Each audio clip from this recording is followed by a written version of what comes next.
Okay, guys, so here's part 2. So right here you see Cruz coming out, and he has his Bible, and he stands there for a moment, and he starts speaking James 1:19, which says, be quick to listen, slow to speak, and slow to become angry. So after he finished reading that, obviously Oscar and I broke down. And moments later, I asked him, and I said, Cruz, I said, what made you go to your room and get your Bible? And he said, well, I knew God was going to come. And I said, well, what do you mean you knew God was going to come? He said, yeah. He said, because I had already prayed. And I said, well, what did you pray? He said, well, I prayed for you and Papa to stop arguing. And he said, I prayed 3 times. And I said, well, what made you read James 1:19? And he said, well, that's what God told me. And I said, well, how did he tell you?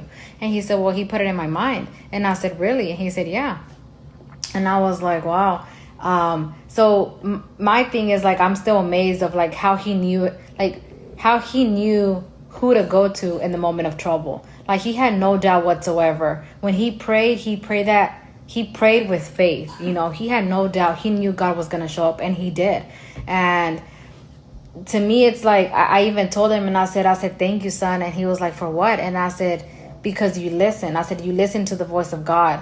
And he was like, well, yeah. And I was like, it's amazing. I said, because not even as adults, we listen to the voice of God. Sometimes we just ignore that voice, you know. And I said, but you did. And I said, you listened and you obeyed, and you went to us, you know, and you spoke his truth. You spoke his word. And I said, and for that, I said, I thank you. And I said, I don't ever want you to forget this moment.